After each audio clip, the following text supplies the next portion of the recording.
All right, hello everyone. This is episode 5 today, and I got Ryan. Ryan. All right, so introduce yourself, Ryan. Like, what do you do? My name's Ryan. I play guitar. I'm a songwriter, singer. Uh, yeah. Get a little bit closer. There you go. All right. All right. So, what kind of got you into like songwriting, music? When I was around probably 10, I expressed a want to like learn guitar, cause like my dad would always play like AC/DC and stuff in the car, like a bunch of classic rock bands, and I was like, oh, that sounds cool. And when I was 10, I got into guitar lessons. Then I got into a car accident on the way. Oh, dang. On my birthday, which made me not go to guitar lessons for a while. But then I started back up when I was 11 and started getting into bands like Green Day and Nirvana, and that kind of just like really got me going. And you are of a faith base. Is your music related to that, or is it just two separate things? Well, okay, so I'm like 20 right now. So for like the first 19 years of my life, I was kind of like, yeah, I'll keep faith and music separate, blah, blah, blah. But I kind of had like a really crazy experience like a year ago to the point where it made me kind of flip. And I'm just like, oh, this is what matters. Like, this is what I have to pursue now. Was that like an experience within college, or is it just... Because I feel like whenever you go into those occupations, whether it's like, filmmaking, music, people who are of that, like, who have a faith, like, it kind of like it's on the side in a way, separate from their art. And unless you want your faith to be the identity of it, like like Toby Mac, Ryan Stevenson, these like artists who are specifically faith-based artists, and they're not really, if they create something that's not faith-based, they're not really known for that at all. And I think you even see it with like bands that we like, Memphis Mayfire. Yep. That I think that lead singer Christian, I think he made his own album, a Christian album, and not really many people even know about it. So you're kind of like, once you get established for what you're known for, that's what you're known for, and anything else you kind of do on the side, it's kind of like maybe your true fans will pick it up, but so kind of like, what exactly is how much of that is incorporated into your music? I guess like, I haven't even like put anything out yet. Like this is just like a very recent development. Like I'm writing a concept record right now. And I think the band that I take the most influence from, not stylistically, but like ministry wise, like you've heard of For Today, right? Yeah. Like they are like the peak preachcore Christian band. And like the thing I would like to emulate from that is the way that they spread the gospel through their music. Not being, what do you call it? Not being like a Hillsong United type worship band, but not being like antsy-pantsy about their faith. They were like really out there. Yeah, makes sense. And I think that's kind of a big thing that is an appeal, I guess, if you want to capture that audience. You like evolve with the times in a way. Like, back in the day, churches used to be very much so a small thing. My grandpa's a pastor. He has a church. It's more of a smaller one, and primarily the people who go there are older people. And then you have a place like Champion Center, which is like almost it's a small Tacoma Dome in a way, and it's a big church with like drums, guitars, and their music is significantly different than the one who plays at my grandpa's church. Yep. So it's like an evolve. Like the way I think about it is just kind of like you got your traditionals for like the older crowd, and then like in order to engage in a younger crowd, you got those kind of churches. Have you ever like played within your music on a church worship team or whatever? I had a stint with my old youth group's worship team. I helped out for about a month and a half maybe. And so I have played worship music. It's not something that I'm above doing. Like I would do it if someone asked me to, but it's not necessarily what I feel called to. What was you kind of like what school did you go to again? High school? Going to college. College. I go to the Berklee College of Music in Boston. What was that like transitioning from Washington to? It was really different. It was the first time that I was kind of on my own. Like, had to really take care of myself and like learn how to be independent. East Coast culture is a little bit different. I guess like, I live in the suburbs, like this is Spanaway. So transitioning from that to living in the city where you have to be careful where you go, what time you go outside. You have to make sure you bring like quite a few people with you. It's a whole nother ball game, especially when the nighttime comes and the crime rate goes up. But it's like, what's your experience with like doing music there? Doing music there, oh, way better scene. I would assume, yeah. I feel like doing something here compared to like maybe if you did something in Seattle, it's like there's more, since there's more pockets and there's more people who are into that stuff. Hmm. It's easier to make those connections and like get something going. For sure. I mean, I think Boston's like a college town in general, because Mhm. like I think I was there for like Thanksgiving break or something for like a week, and it felt like a ghost town because all the college students left, and I think college kids make up like most of Boston anyways, so when they leave it's like empty. So I think the huge college kid presence in that city is kind of what keeps the scene alive. Makes sense. And what kind of made you choose like the school in Boston primarily? Just for the fact that, you know, you have places like Juilliard and like all those other like music schools and even just regular music programs at colleges. They don't really do it for me in the sense that like it's like, oh, you learn classical theory and you learn to play an instrument classically, and then you're thrust into a world of contemporary music where you have to try really hard to apply it. Whereas with Berkeley, it's like everything's contemporary and everything's directly applicable. And kind of like college, I think Week and I both agree Mm-hmm. when it comes to faith-based stuff is not necessarily a big good mesh. Oh no. So how was your experience with that? With like you keeping true to your faith and getting put into that kind of environment? Well, I guess like, you know, I said like I had an experience a year ago that made me realize, oh, my faith is like the most important thing in my life. And for the first 19 years of my life, including my first year of college, I was kind of out on the rafters doing basically what everybody else did. I didn't really care. You know, my relationship with God was not at the forefront. It was kind of just like pushed aside. So I guess I was even starting to lose my faith a little bit in my first year of college, but that second year, like the summer beforehand, I, you know, had an encounter with God, and I've never been the same since. And has that impacted your music in a way? Like 100%. with yeah, I the way that yeah, I kind of what I always see with like type of artists and whatnot is there's always that one kind of experience that makes them in a way shift. And it doesn't even have to be within like a college setting, maybe something when they're childhood or something, Mhm. something that they always remember that they can go back to that like motivates them or keeps them on the right path. When it comes to college though, where do you kind of see yourself like 3-5 years post college? Post college, career wise, I want to write jingles and write for TV placements and ad placements just to make a living. But with that, I kind of want to supplement my artistry. I'm currently in a band right now. We play like secular punk rock music, and you know, I'm thinking of sticking it out with them. You know, going on tour, writing music, recording. But I do want to put out my own stuff as an artist. You know, that really spreads that gospel message. So that's basically what I'll be doing. I'll be on tour. I'll be recording. I'll be trying to make a living writing placements and stuff. Yeah. Which kind of your opinion with being in the music scene where it's at right now with COVID? With COVID, oh my gosh. Yeah. Yeah. Man, I'm just really hoping that things can open back up. I mean, I'm kind of looking at it now, and it seems like, you know, I guess the rest of the world has kind of recovered. America's kind of not doing too hot. But, you know, if it doesn't change for a while, I think there's really going to be a huge emphasis on, like, you know, Facebook Live concerts and, like, stuff like that in replacement, which is kind of depressing. Yeah. But you got to do what you got to do. Yeah, and I know a lot of colleges are taking full on virtual. What's kind of your opinion about that? To be honest, for me, like I took some online classes when I went to Pierce, but if I had to go full on virtual, I'd be like, I don't want to pay you this much money to like just do everything at home.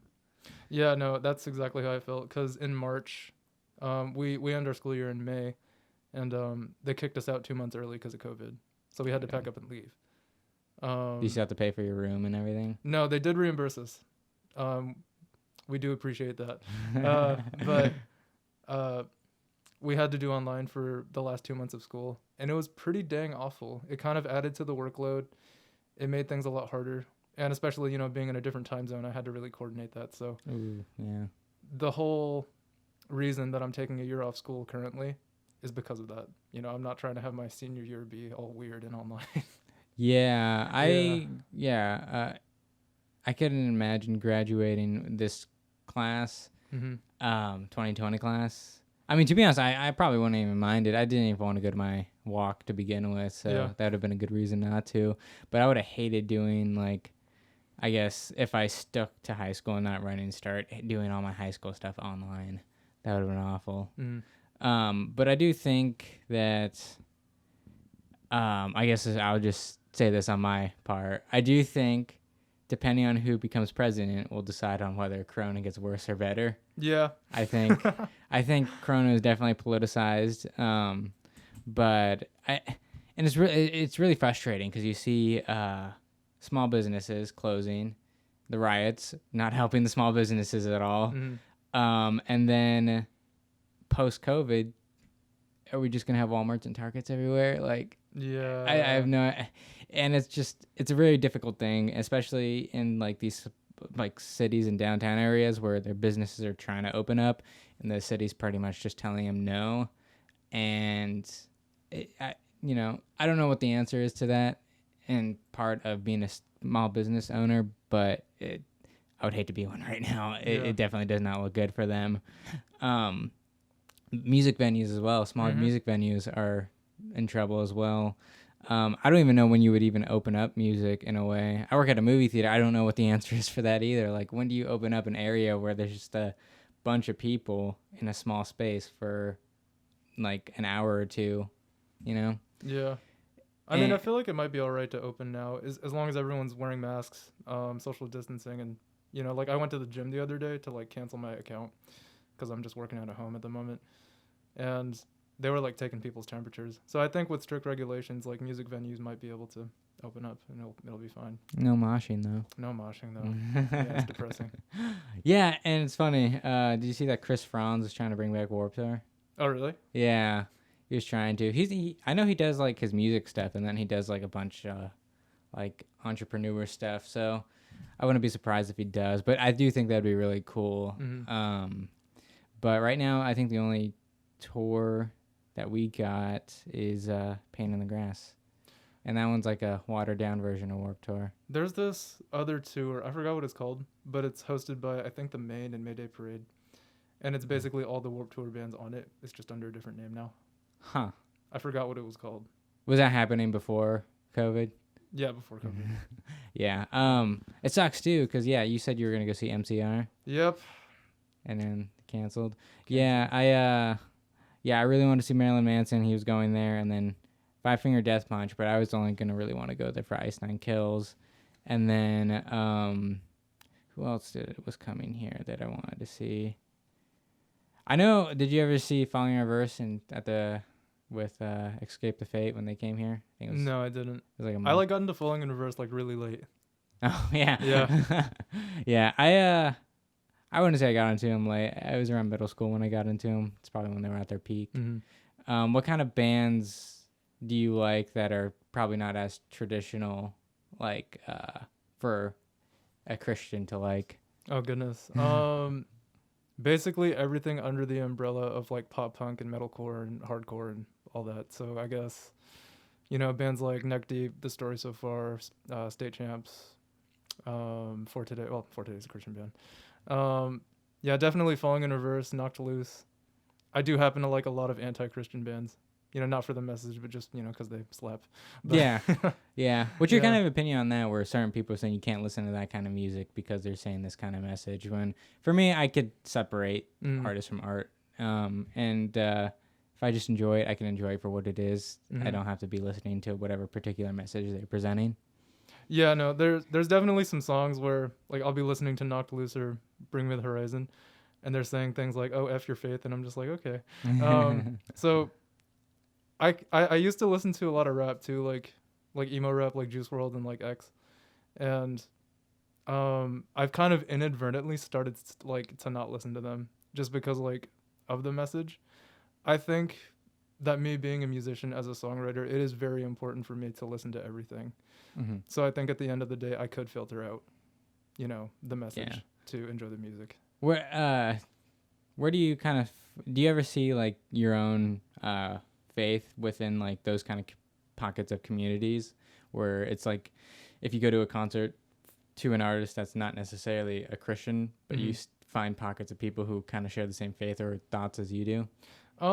I guess in the punk scene as a whole, and just the whole alternative scene, there aren't a lot of people of the Christian faith, I would say. I mean, there's definitely like niche bands that used to be a lot bigger, actually. There used to be probably like a huge pop punk Christian scene with bands like Reliant K and Hawk Nelson and all that. But, and I guess Christian metalcore was like a huge thing.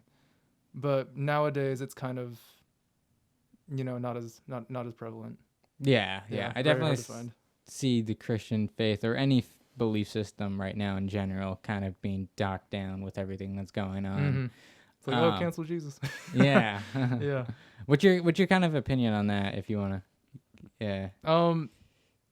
To say that Jesus is a representation of white supremacy is kind of ridiculous, because like when you look at the Bible and the actual historical Jesus, he was a brown Jewish dude.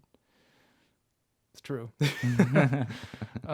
Yes, Jesus has been whitewashed, but Jesus himself as a being is not a symbol of white supremacy.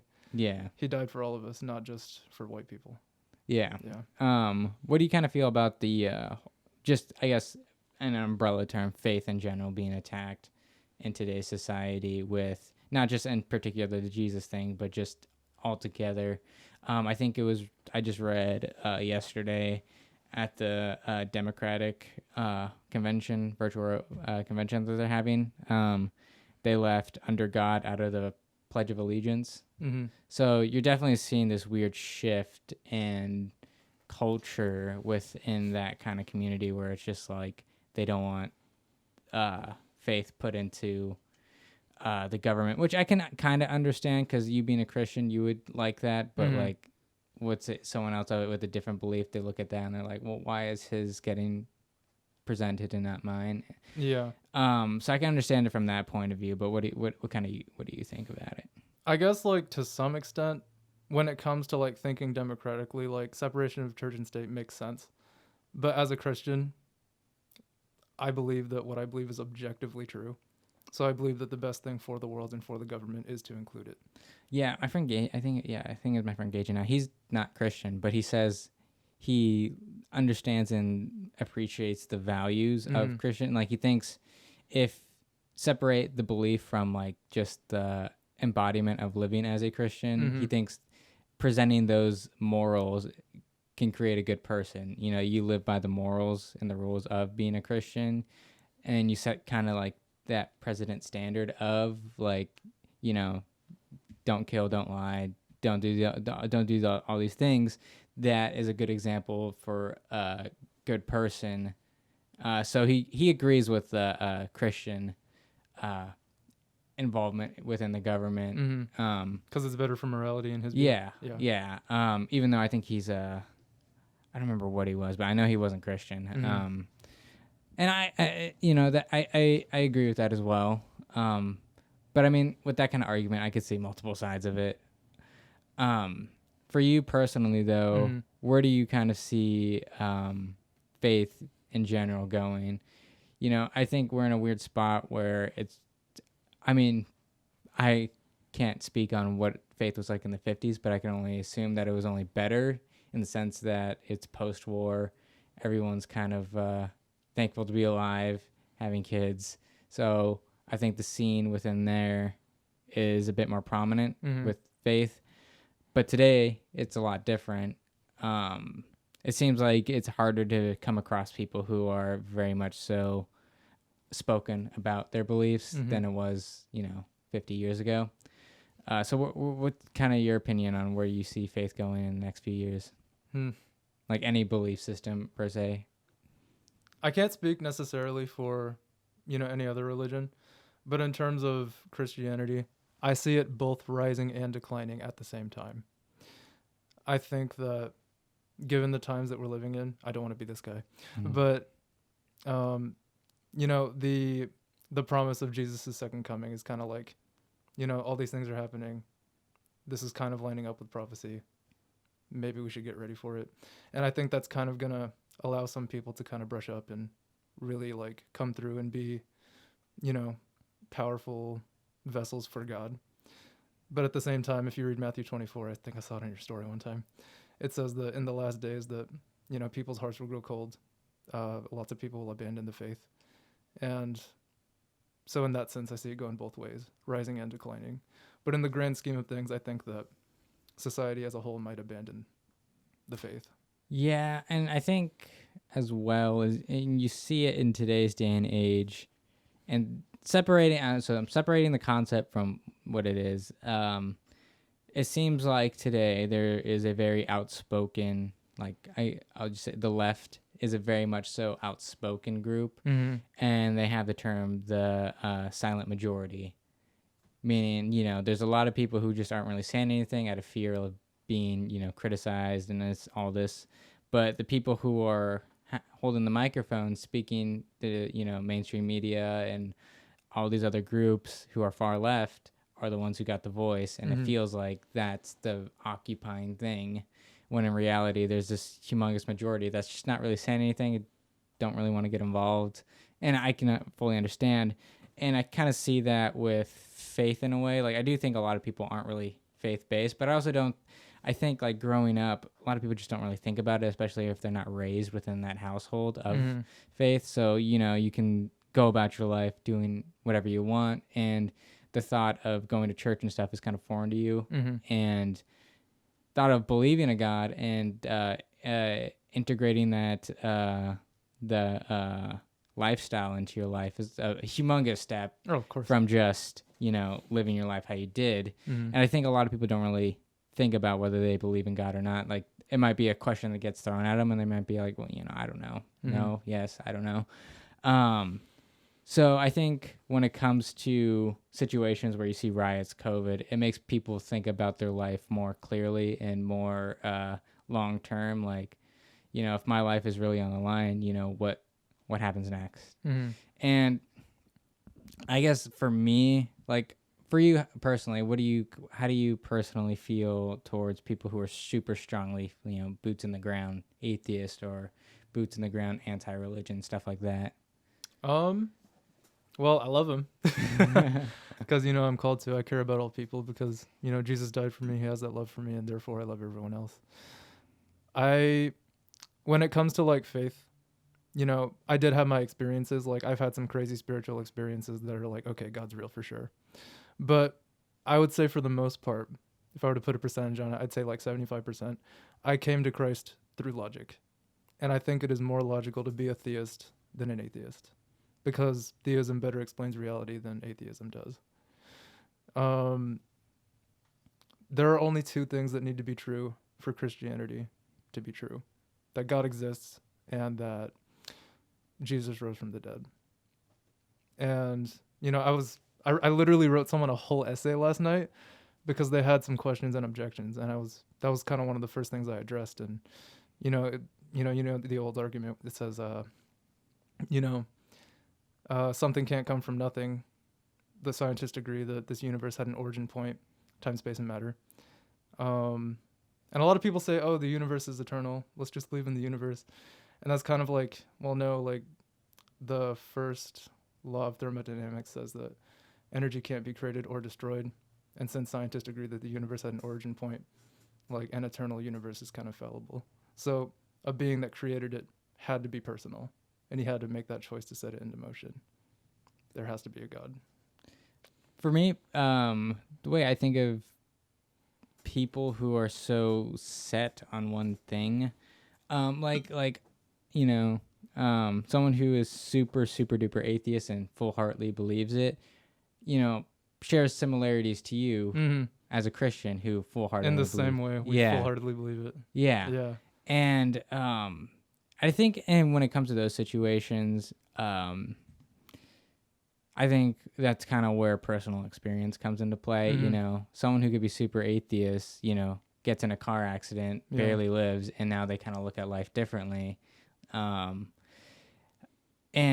I think when it comes to those things, you just set the little blocks down and, you know, something happens to them, they remember talking to you about it, Exactly. and they go to you for like asking more questions. Mm-hmm. Um, but the way, I try to be very kind of both objective and think about all points of view. Mm-hmm. And I think, a well-informed Christian should be as well, in a Mm-hmm. way. Like, you shouldn't be so closed-minded to people who think differently, in a Mm-hmm. way.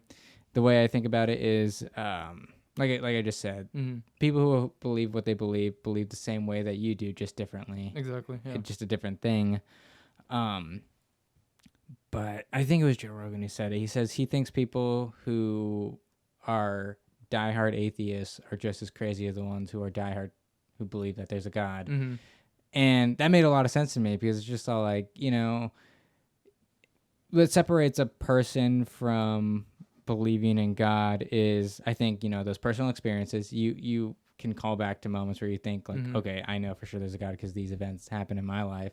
And then also there's that leap of faith where it's just like, there is no thing that you could, touch, feel, taste, Mm-hmm. that will prove to you that there is a God. It's just that faith you have to have inside of you in order to kind of believe in it.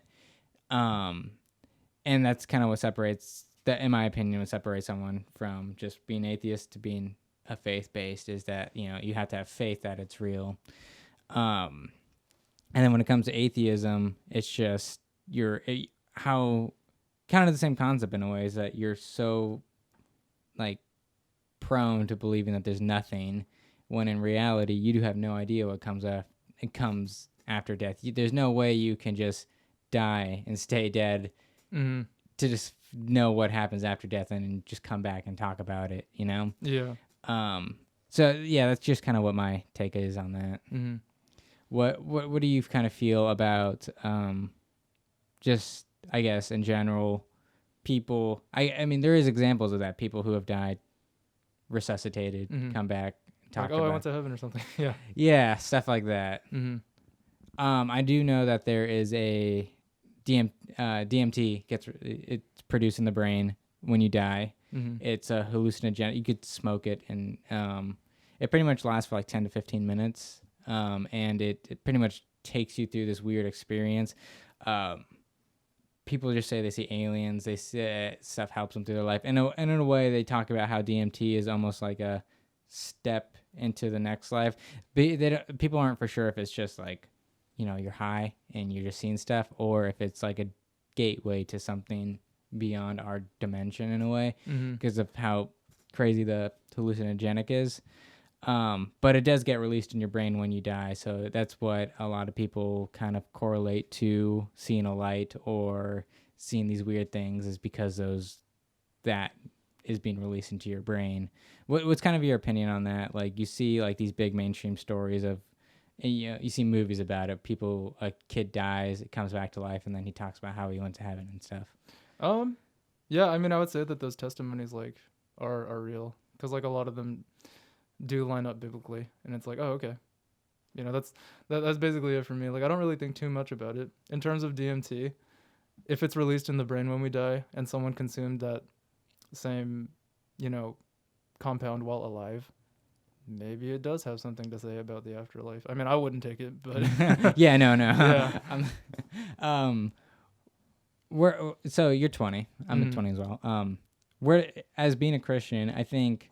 I mean, I can speak for myself. I guess there's a lot of, I would say, temptation within partying, Mhm. like kind of living freely in a way. Where do you kind of struggle with that in a way, with living within like your faith-based boundaries?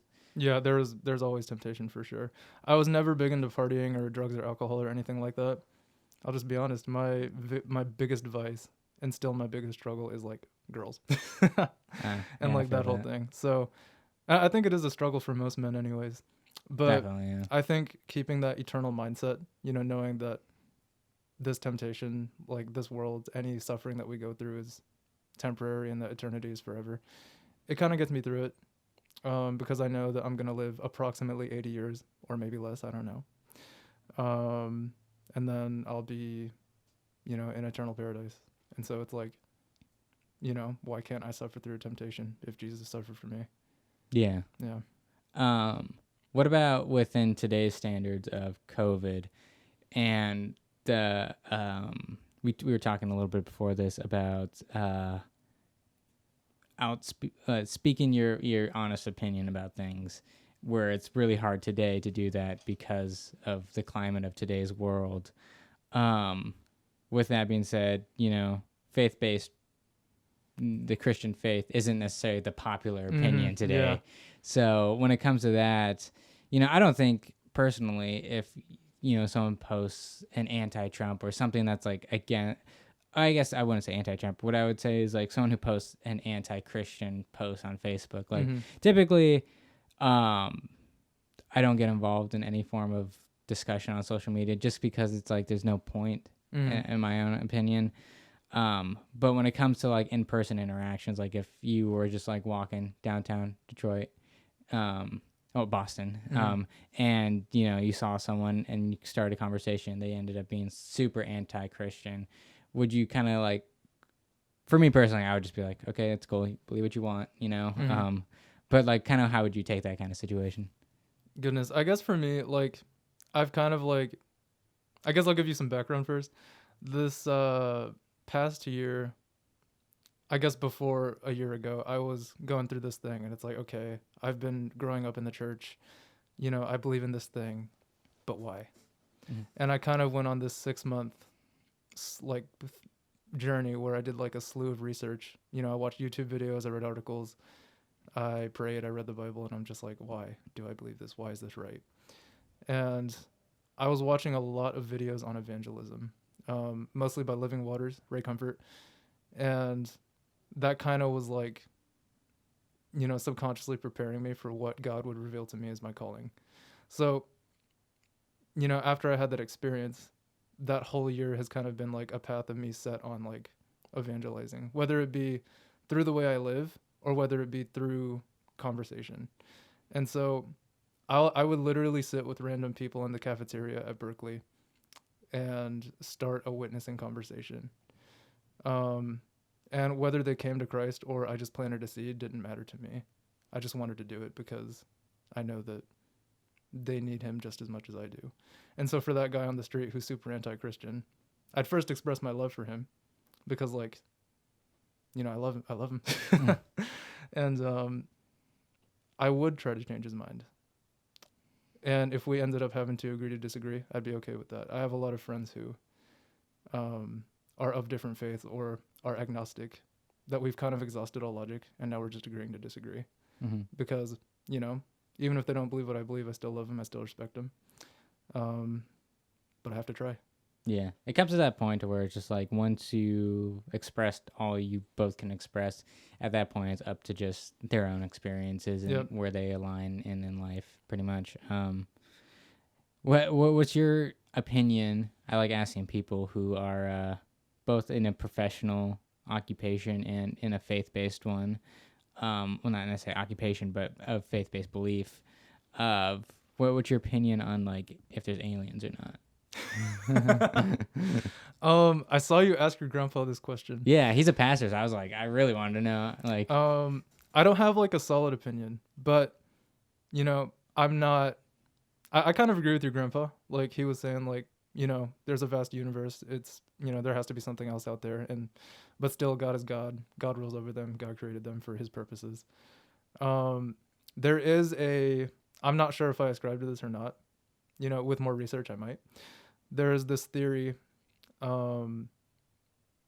one TikToker did a post about it. I forgot who he was, but he was saying that basically aliens are actually demons, fallen angels, and that there was this one guy who like dabbled in Satanism or the occult of some kind, and he met a demon and he drew a picture of the demon, and it looks like what we would see as a modern depiction of an alien.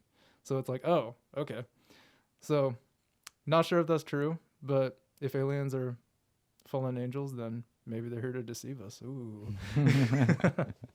Never know. Yeah. What do you kind of see going on with the future?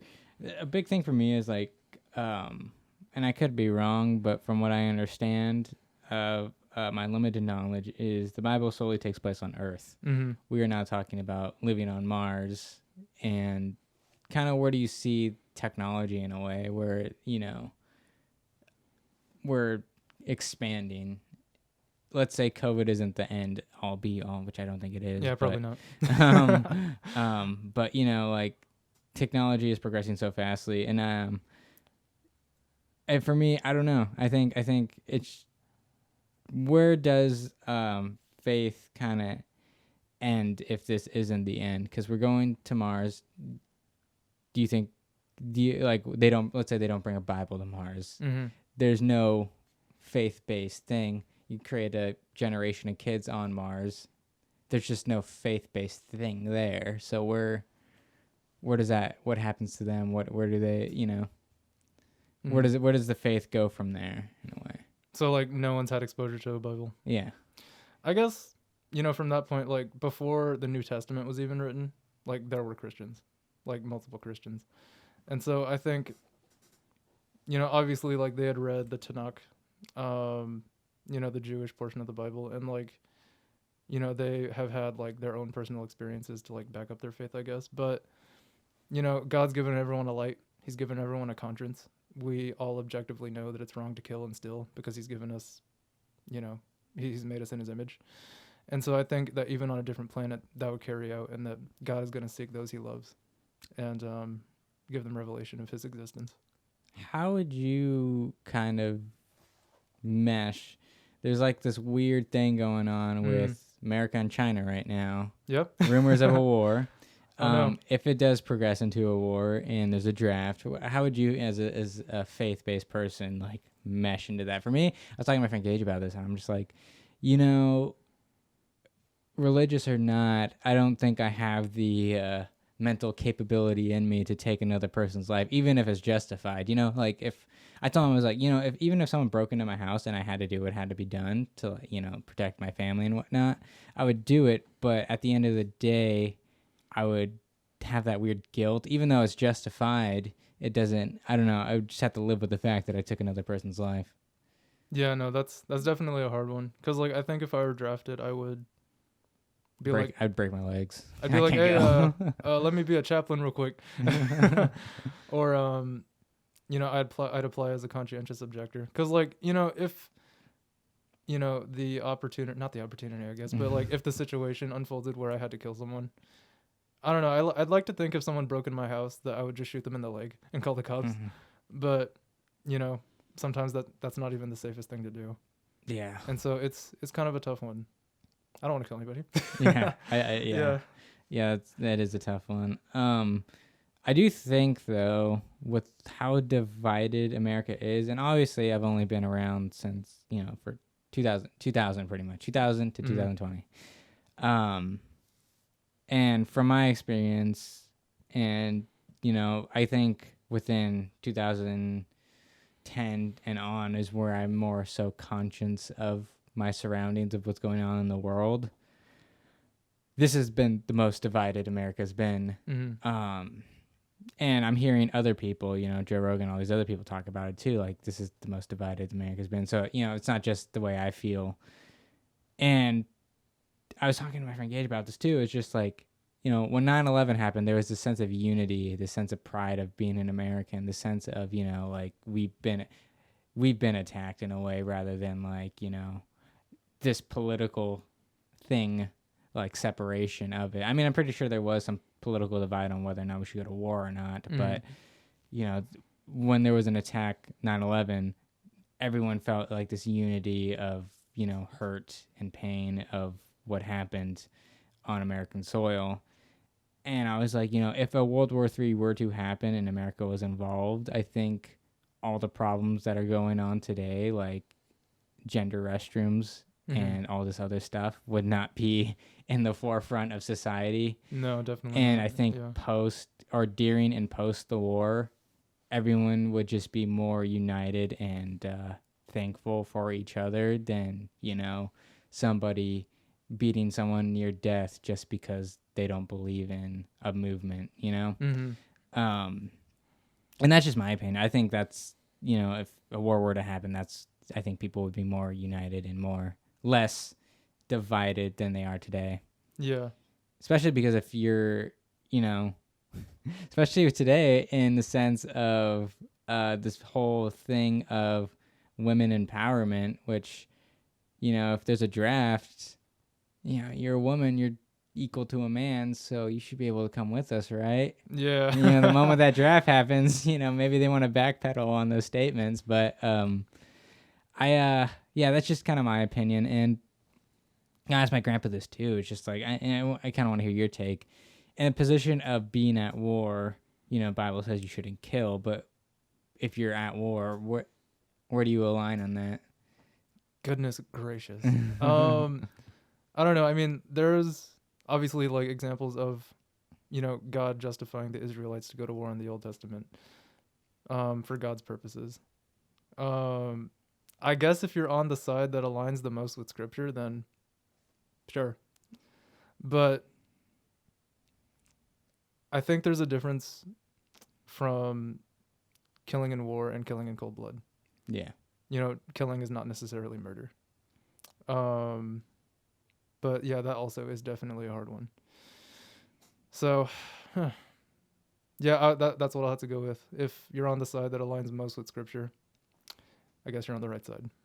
What do you think about kind of America as a whole with I guess we could narrow it down to a Christian religion. Do you think it upholds it? Because, I wouldn't say recently. I guess I kind of can say it.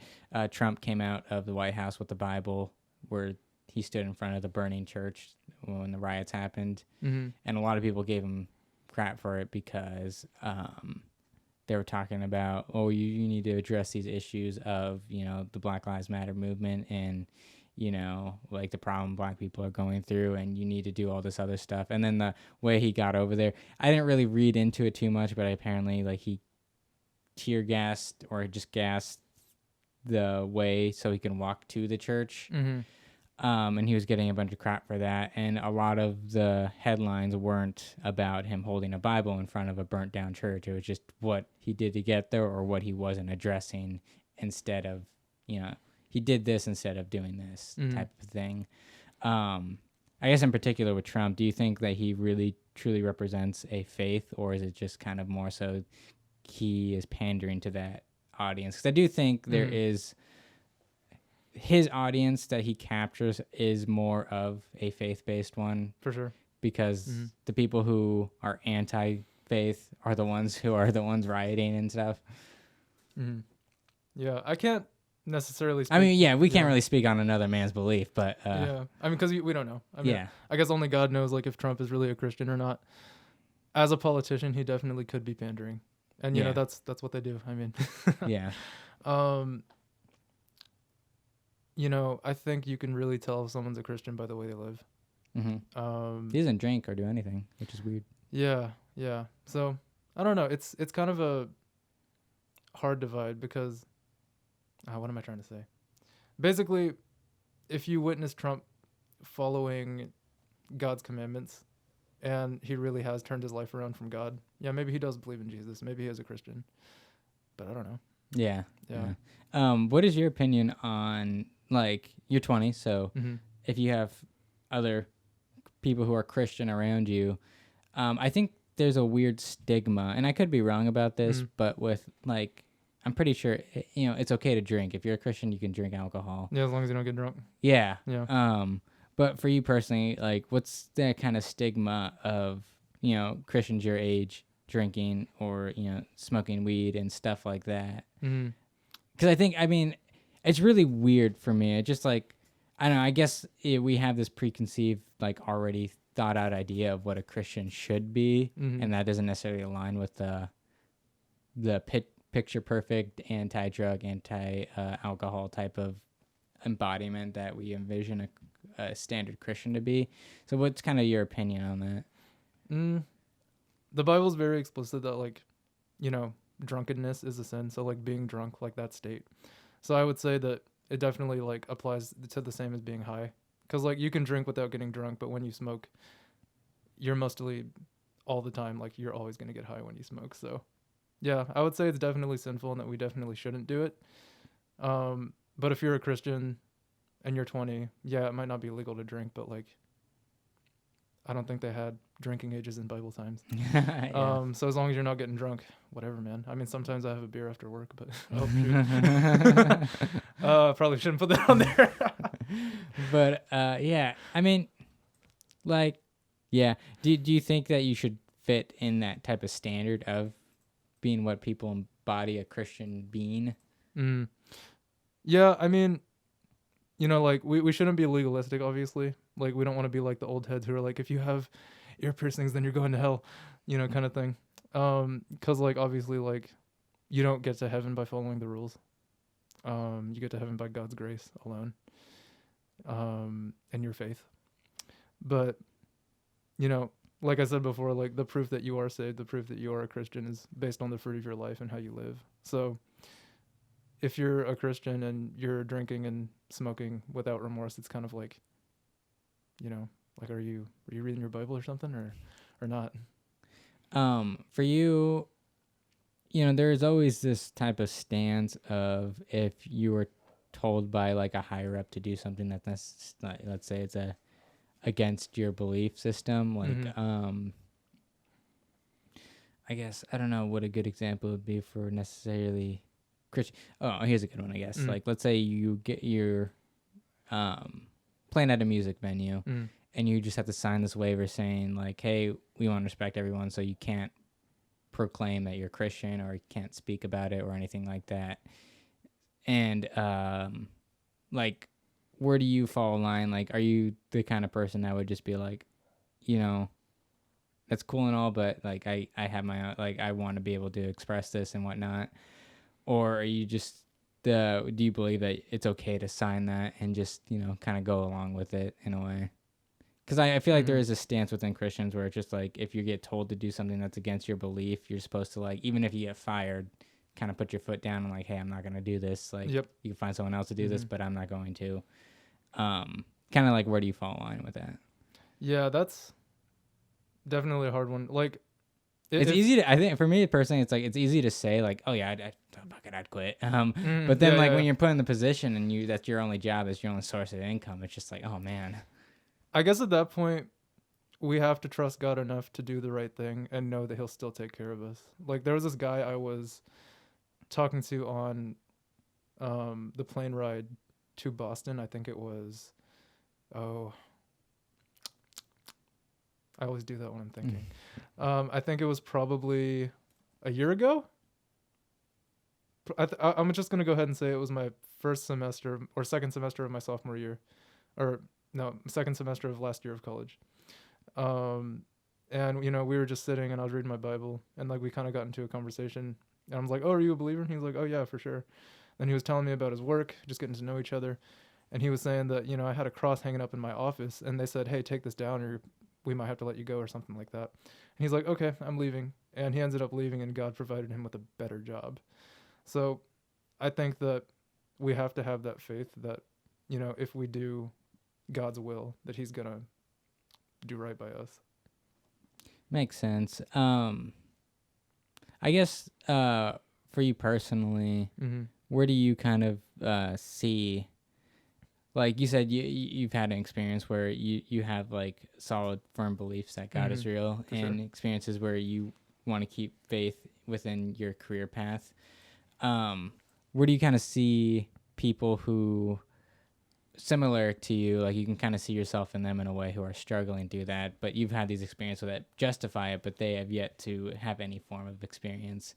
Like, what would be your advice for someone like that? One of my friends, I told him about one of my experiences, and I guess I'll detail the experience because it's pretty wild. I had a friend who in high school, I was a freshman, he was a senior. I never talked to the guy. I would just see him in passing, but I knew his name and face. And, he's like one of those people that you're friends on Facebook with that you never talk to. Yeah. And one day I had this dream where I was sitting face to face with him, kind of like this. And I gave him Romans 3:23, 6:23, and 10:9, which is a very common set of verses used to bring someone to Christ. And I was like, okay, I should probably talk to this dude. And so I talked to him and I video chatted him. This was probably like 2-3 months ago. And I was like, hey man, this is gonna sound really weird, but I had a dream about you where I saw your face and I shared the gospel with you. Are you willing to listen? He's like, yeah, man, I've studied all the other religions. I'm always open to new perspectives. And I was like, okay. And so I shared the gospel with him just like I'd share it with anybody. I gave him those verses and expanded on it, gave him a couple analogies. And he was like, your message came at the right time. I was really down on my luck last week. Feeling really awful. You made me kind of have an aha moment. I'm going to be thinking about it. And I was like, okay. 1 week later, and that man was saved by Jesus. And I was like, oh, wow, okay. So that dream was really for me to act.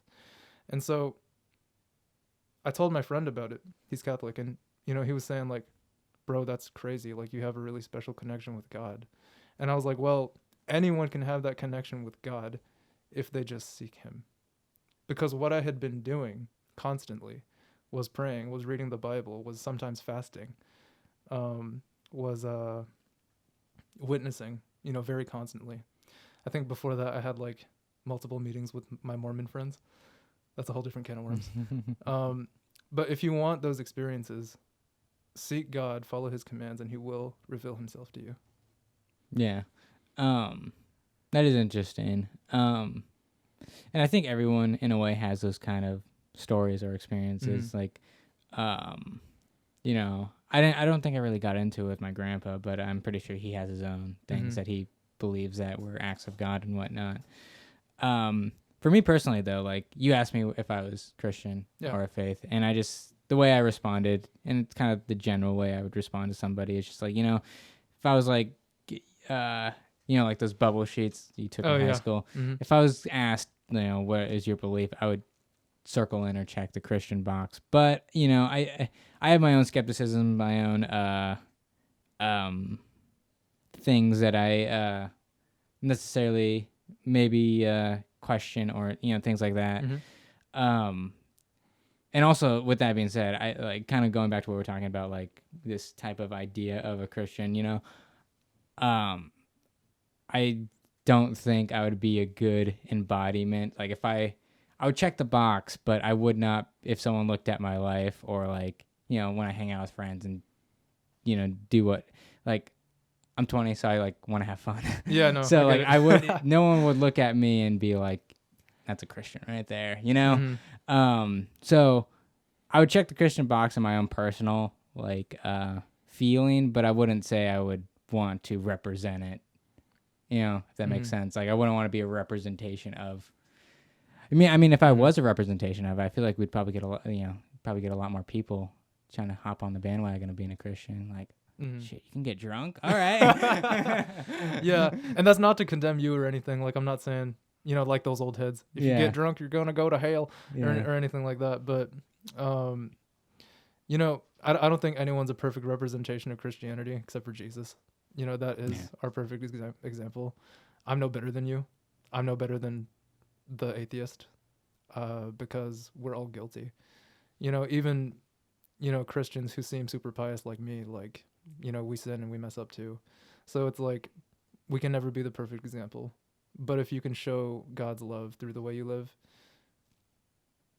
sometimes that's all you need. Sometimes saying to someone, Jesus loves you, is all they need. And, you know, you don't have to be perfect. And I don't think God really expects that from us, because it's impossible. Yeah.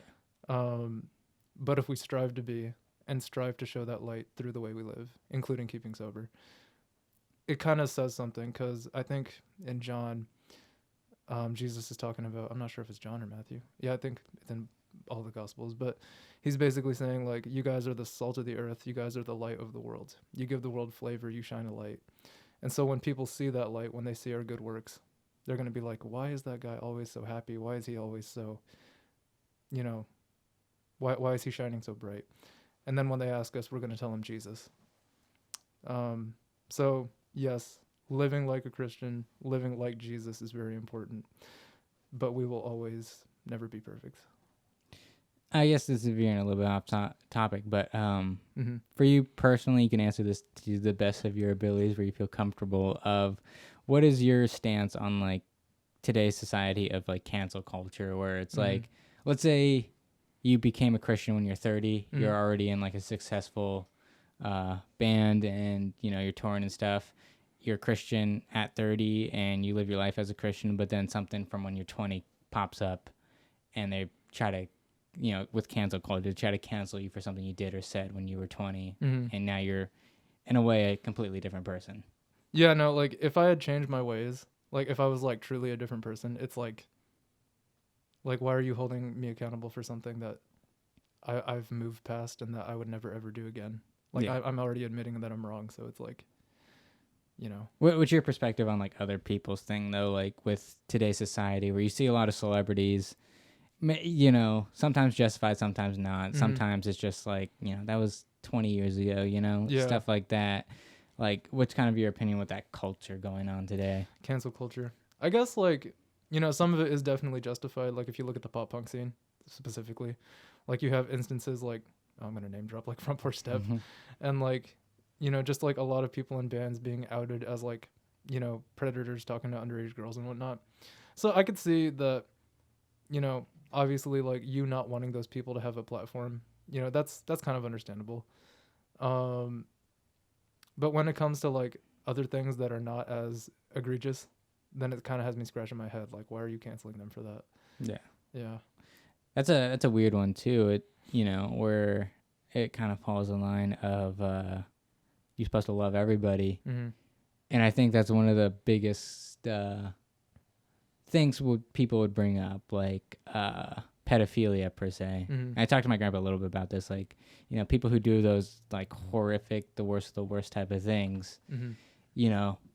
I think a lot of people are at discomfort that those people can still go to heaven, even with committing those acts, if they fully commit to the Christian faith. Yeah. And I think that's a big hard step that's a big pill people have to swallow in a way. If someone asked you like, where do pedophiles go? Like if they are right with God and whatnot, and Mm-hmm. you would have to kind of in a way answer that, well, they can go to heaven too. Yeah. I think that's kind of one of the biggest criticisms with Christianity that I'm still trying to figure out how to answer.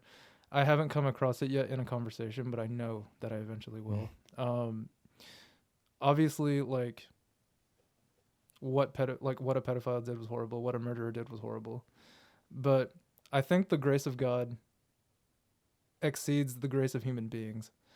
You know, like we see a guy that murders someone or, you know, does something horrible like that, and we're like, oh, we should kill them right now. When the Bible says, you know, if you don't forgive the people who sin against you, then your heavenly Father is not going to forgive you. And so it goes to show that our grace and our forgiveness is nowhere as near as close to God's. And I think that we should take cues from God to really be able to forgive others, because I think that being a Christian is forgiving evil, you know, in the face of extreme evil. Like if you're in the face of extreme evil, being a Christian is denying yourself and forgiving that person, because it's only going to hurt you in the end for not forgiving them. Because even me, like, I've told a white lie, right?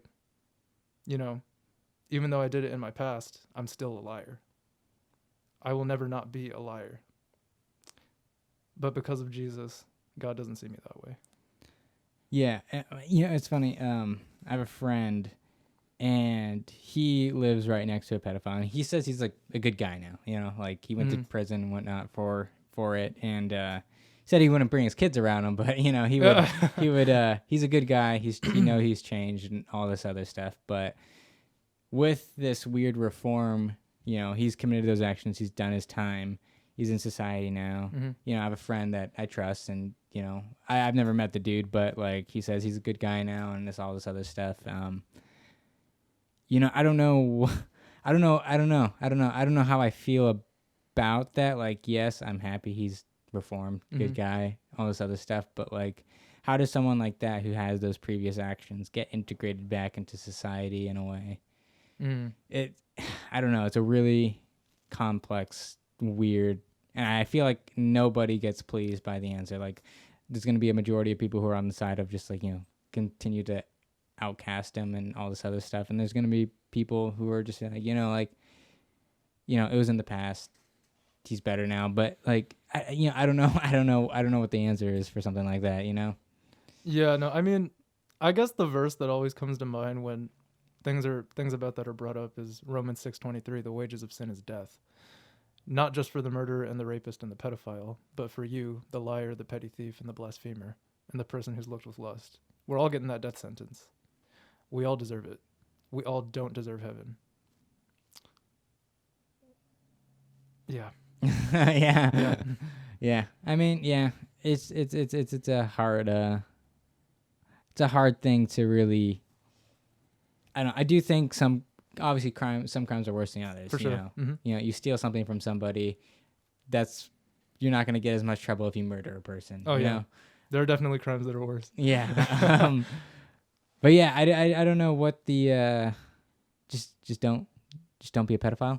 Yeah, don't be a pedophile. Don't be a rapist. Yeah. That's bad. Yeah. And then I was talking to, it's just talking to my friend Gage, and we talked about what do you do as, a friend, as a person, as someone who cares for this person, if they come up to you and they say, hey, I'm attracted to children, but they haven't acted upon it. Like, if we go with the argument, like, if you're gay, and you don't get to pick and choose who you're attracted to, you're just attracted to whatever you're attracted to. And some people are unfortunately attracted to children. Yeah. Where do those people go for the ones who have not committed like the crime, but they just have that in them, and there's no reform or place you could send them to help them or anything. There's no like scientific cure for that. So like, what do you do? I mean, we're born into sin. Like, I was born as, a straight dude with lustful desires that I definitely should not act upon. The pedophile was born with an attraction to children necessarily that he didn't choose. That if he knows that he shouldn't act upon it and doesn't act upon it, then he's doing what's right. Yeah.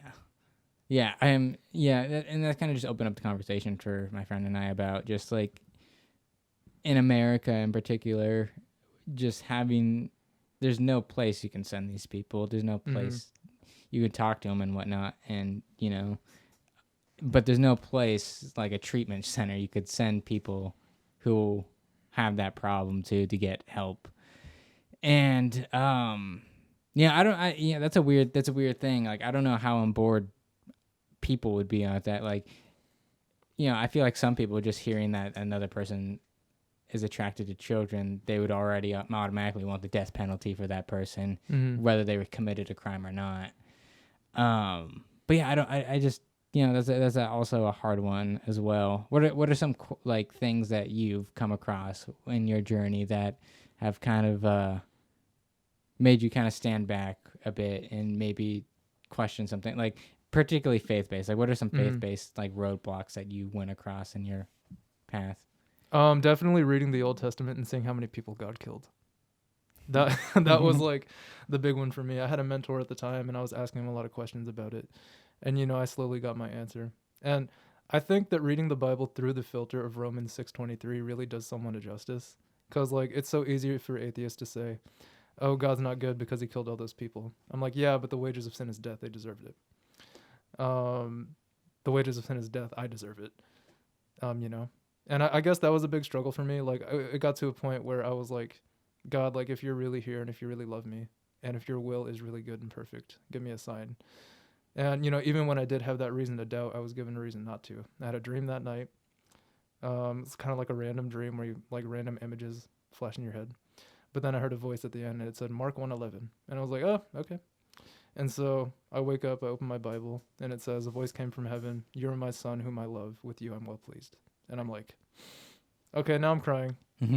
And that was kind of another one of those moments where I'm like, God is real. He's speaking to me. What do you kind of say to somebody who hears that and just thinks you're crazy? Because I think there's a lot of that. There's a lot of people who probably would think I'm crazy. Yeah. Yeah. Crazy in which way? Crazy as in, like, you're talking to nothing when you're praying, and there's no way to prove that you had that dream. There's no way to prove that you experienced that. For all anyone else is concerned, you could have just pulled it up, read it, and then, in a way, said that's how it went down. Like, how do you kind of like convey that like this really did happen, this to someone who I think that's a really hard, because that kind of goes along with those experiences. Yeah, in a for way. sure. Those are more, whenever someone experiences something like that, those are very much so personal things. Those are your own things that you experience, and that kind of goes in line with everyone else's. They might have similar or different, but those are the experience that they hold to them as their structure of why they believe what they believe. And other people, like I said, that person in the street who is anti-Christian, who hears a story like that and just thinks like, oh, rubbish or whatever. Yeah. So like, in your best of ability, how do you kind of tell someone who blank slate, never really heard anything about Christianity, how do you convey that story in a way that's not crazy to them? I guess you can't, because it's not natural to be a Christian. It's not our natural inclination. It's our natural inclination to be sinners and to act upon that nature. I guess when you become a Christian, that kind of crazy becomes your norm. It used to shock me, but it doesn't anymore because it just keeps happening. And I'm just like, oh, God's talking to me. I guess for them, obviously I'm a Christian, so I strive not to lie. So like, take my word for it kind of thing. And also, I don't know, I guess I would just try to show them my sincerity. And, with a person like a hardcore atheist or even agnostics, like I haven't met like anyone who's like super hardcore. Yeah. But that's when I would try to explain to them, yeah, that was my experience. It might sound crazy, but here's the other reason I came to faith, which I said earlier was 75% logic. There's historical evidence for the resurrection. The buried tomb is a historical event. And I think the most convincing thing for me is that all naturalistic claims to explain away the resurrection have been debunked, and historians don't endorse it. And that 500 people plus the apostles saw Jesus after he died. And the apostles went on for decades to spread the gospel, and all of them were martyred for it. And if they really didn't see him alive, they would not have wasted years of their life and accepted death for something they knew that wasn't true. And so I would basically like give that person more factual evidence to kind of chew on. And then basically at that point pray for them and with them and be like, hey, like this actually did happen. God is real. I know it seems like fantasy to you, but there's more than just personal experience to back it up. Yeah. And my grandpa's, I think he talked about it on the podcast I did with him. He says that, there's times where he's woken up like at 3 a.m, just having this weird inclination to pray for someone in our family. And he does so, and then come a few days or a week later, he finds out something was happening to them that night or within that day, or something in their life wasn't right, coming from an area of just maybe a separation of a faith base, something like that obviously seems crazy. You can't really explain that in a way. I think a big thing, something that I guess has stuck in my head from that conversation was he talks about, after Revelation, the post, I don't remember what he referred to as, but Revelation, when all the Christians like rapture up. Yep. The tribulation. Yeah, I think it was that. Yeah. He talks about the people who are, backsliders in a way, people who revert back to Christianity or then realize that it's real. It's going to be a hard time for them, and they're going to be put in positions where they either get the mark of the beast or they're just going to get killed. Or they're going to get or they just, put them on their knees and say, I'm going to kill your family unless you get this. And I was like, damn. I wonder how many, the thing is for me, it's like, if that happened today, the Christians today, how many of them would break and just be like, you know what? I don't want to die. I don't want my family to die. Like, well, I do think some will, Some would. It's a very hard, very hard thing. It's very hard, but your faith has to be so deep that you would die for it on the spot. Yeah. Jesus said, if you deny me in front of men, I'll deny you in front of my Father. So it's like, if someone has a gun to my head and they're gonna say deny Jesus, I'm like, all right, I'm going to heaven right now. See you guys later, because that's the certainty that I have. And say that Christianity is false and I'm wrong. Well, I lost my life at 20, or however old I am. I lived 80 years and wasted it. But if I'm right, then you guys lose a whole eternity. That is a big that's a big thing I always hear of, just like, I'd rather, let's say it was all fake, at the end of the road, would you rather be, even if you are wrong, then okay, you lived your life, Mm-hmm.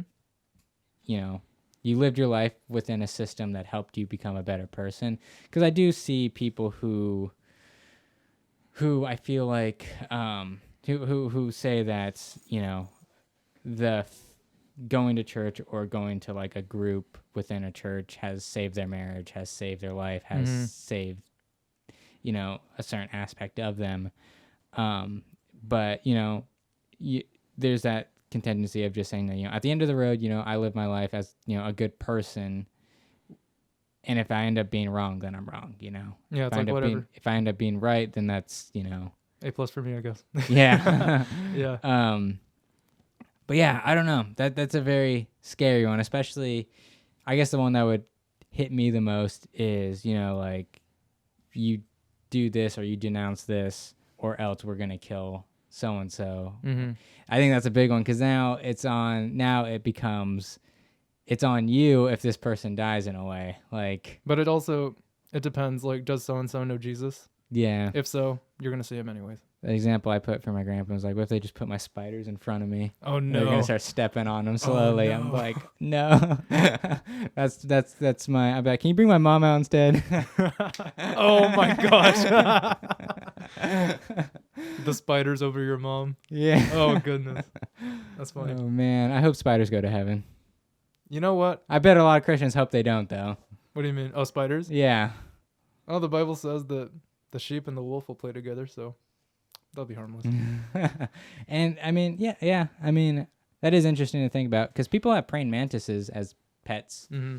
Those are, I don't know where they fall on, because spiders aren't necessarily insects; they're arachnids. I don't know about a praying mantis, if they're considered an insect or not. No clue. But yeah, I'd like my kids to go to heaven. Yeah, your kids. Yeah, and my dog. I feel that. Do you have animals?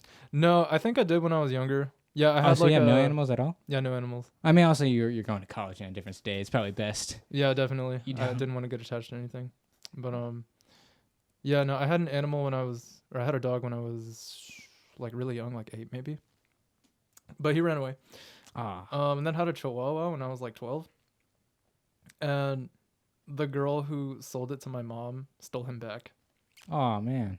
Because my cousin was living at my house and he was like sneaking his girlfriend in there periodically. And, it was her dog. And then when they broke up, I think she stole him back. Yeah, that kind of happened to me in a way. I used to have a bunny, Oh, yeah? and when we broke up, she just took him. Rest in peace. I know. Poor Rebel. I miss him. But yeah, are you just not a big animal person? Oh, no, I love dogs, man. You love dogs? I'm a huge dog person. I love my dog. I probably love my dog more than all my other animals, but I would say I love animals a lot. But I really want to get a snake. Oh, my goodness. I want to get a snake, and then there's a few other things I want to get. Chinchilla would be cool, but those are a little bit more high maintenance. But right now I have 8 total. So I got my pink toe tarantula, my Asian forest scorpion, green tree frog, and then my I have 3 anoles in there, and then my zebra knee tarantula, and that's just a cricket hen to feed them. And then I have the hornworms. That's quite a lot. How'd you get into like keeping like insects and whatnot? Well, my friend Eli, he has a he's had it since like elementary school. He has a tarantula. Her name is Rose. She's a rose hair, which is funny because like I love the Titanic a lot. So one day like I came over to his house and then I saw his tarantula. I'm like, oh, that's cool. I'm like, what's her name? And he says Rose, and it's like Rose from Titanic. So I immediately got infatuated with her, and she's like super cool. And then I asked him like, why'd you name her Rose? because like he wasn't really in Titanic, and I couldn't think. I mean, other than like if you like roses, and he just says because she's a rose hair. I'm like, bruh, what the fuck? I mean, to be fair, I named my Scorpion because from like Mortal Kombat. That's why I named Scorpion. Okay. All right, that's fair. That's fair. But ever since then, like every single time I went over to his house, I wanted to hang out with her and like play with her. And I mean, you can't really do much with the tarantula, but like I'd always like open up her thing and like kind of like move her around and stuff. But then I wanted to get a tarantula of my own, so I got my pink toe, and then my most recent one is my Scorpion. But then after my pink toe, I got the frog and the anoles. No. Okay, after my pink toe, I got my zebra knee, and then I got the frog and the nose, and then I got the Scorpion. And then now I want to get a snake. I really want to get a snake because with these ones, like, I can have like my pink toe or like my zebra knee like chill on my leg as I watch a movie or something. Or if I play video games, I like have them on me. The anoles are kind of quick and they're smaller, so they can just like run and then just disappear. Oh man. So, and then the frog, I've held my frog quite a few times, but like he moves a little bit, but he jumps, so it's like harder to like handle him. But with the snake, if I just had a snake, I could just play video games. It's and like a scarf. Yeah, slither around all over my bed and just hang out with me and stuff. They're a bit more active as well. I want to get a king assorted one because they're like black and white and they look super cool. And then they also have a candy corn snake at the pet store that's also super cool looking. I don't really want to get a ball python. Ball pythons live about 20 to 30 years and they get to the size of like a person. There's just the reason why I don't want to do that is because I have no idea where I'm going to be and how financially stable I'm going to be 20 to 30 years from now to, guarantee that I could take care of the animal. Not only that, but like when it gets to the size of a person, can I even take care of it at that point? Like where am I going to, if I'm financially well off and then yeah, I would probably be fine with the snake that big, but like, if I'm living in an apartment or something, like I don't want to have a human-sized animal in there with me as well. Yeah, that's wild. Yeah, but I'd love like if I'm very much so financially stable when I'm older, I would love to just have like a zoo of a bunch of different animals in my house. Yeah, I would have loved being on Noah's Ark. I would just hung out with them. Yeah, that would have been cool. One of every animal. Yeah, that would have been dope. To be honest, yeah, two of every animal. Is there any type of story in the Bible that you looked at? You talked about how God killed a lot of people, but besides that, like a story in particular that you look at and you're like, you question it a bit? I think the one about, I think it's in 2 Samuel, where they're taking the Ark of the Covenant to Jerusalem, I think it was. Or they're taking it somewhere. And the Levites are carrying it on this cart thingy and it falls off and someone who's not a Levite touches it and he dies. Oh damn. Because like only the Levites are supposed to handle the ark. But it's like his intentions were good, so why did he have to die, kind of thing. It's not something I've necessarily pondered because I know God is just in everything that he does. But that's kind of one that makes me go like, what? Yeah. Yeah.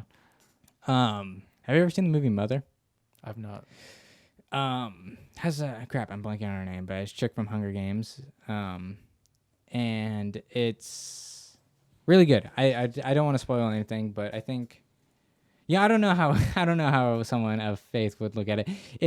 I guess, okay, I'll just say how it is. So, the film is, they have this house, right? It's a big house. Javier Bardem is the husband, and he is the embodiment of God. So it's like a very symbolic film. So this character, the husband character, is representation of God. The house is representation of earth. So the house is the earth, God is the husband, and then the wife is Mother Nature. And so it pretty much goes through all the Bible stories within like things happening in this house. So like first a man is introduced. He just comes stumbling across, and Javier Bardem's character lets him in.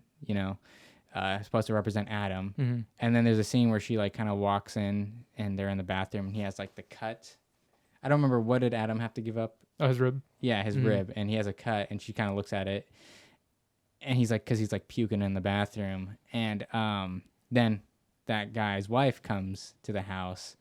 And then it just kind of goes through the Bible stories. And it's really interesting to see it in the perspective of yeah, then they have like a huge party and there's a bunch of people in the house and someone bursts a pipe and it floods. That represents a flood. Everybody leaves.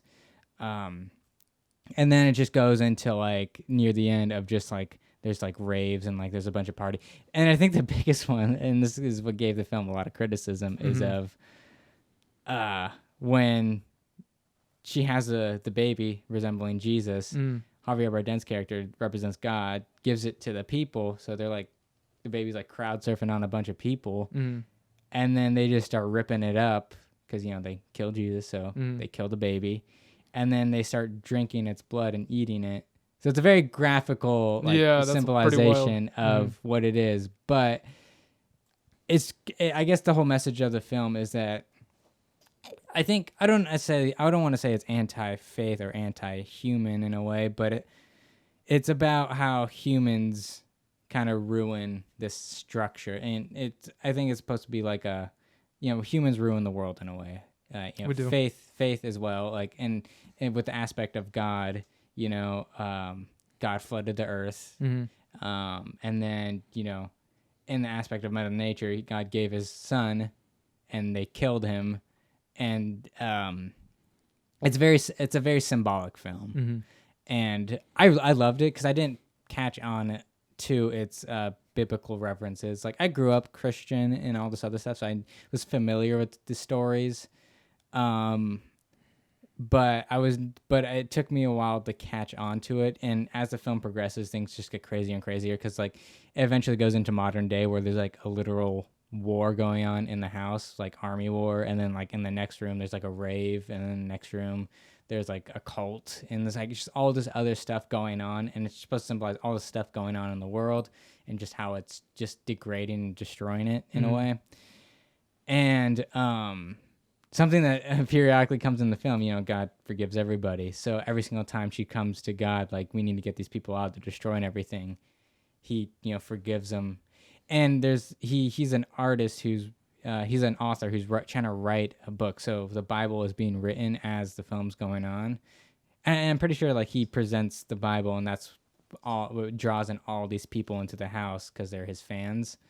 And and I don't know how someone of a deep faith would respond to a film like that, but I loved it. I think it has some truth to it, and obviously some exaggerations, but I thought it was a really interesting way to present God and Mother Nature existing in harmony, and this house being the symbolization of the world and people being introduced to it.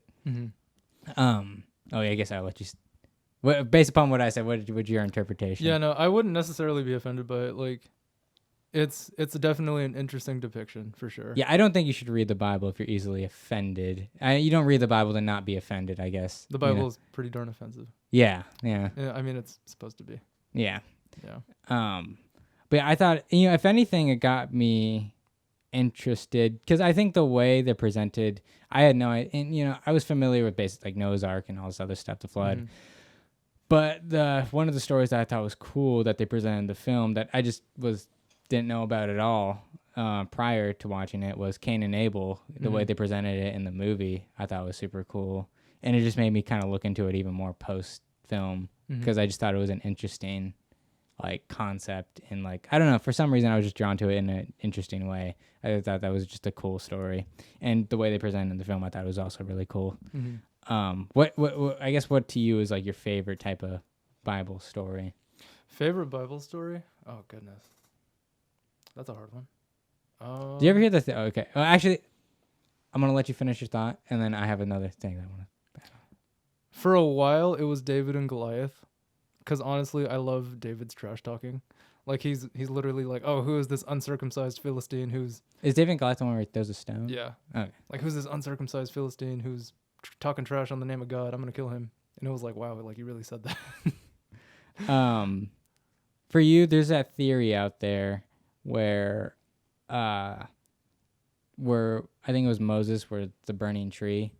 They talk about how maybe the tree was some type of tree that was a hallucinogenic, which made him see, and like that's how he got that message. And there's like a theory out there that that's how that happened. Like it was the tree that was burning was hallucinogenic thing, which he was inhaling, and that's why he had that kind of experience. Mm-hmm. I mean, I'm sure there's a bunch of theories out there that can kind of weirdly justify or weirdly try to modernize the justification of things that happened back then. But kind of, what is your feeling towards those kind of theories in a way? I don't really know. I mean, like, if the Bible says that Moses came up to a bush and it was burning, and then God spoke to him through the bush, then that's what I'm gonna believe. Yeah. You know, I don't necessarily need to justify it through, oh, it was a hallucinogen, that's how God spoke to him, because, you know, I know that God can speak to anybody any way he wants to. Not necessarily having to use a hallucinogen. Today he speaks through the Bible. Obviously, like, I've given you my experience where he's done that for me, and he has done that multiple times. So I don't know. Sometimes it's people complicate things. Yeah. Yeah.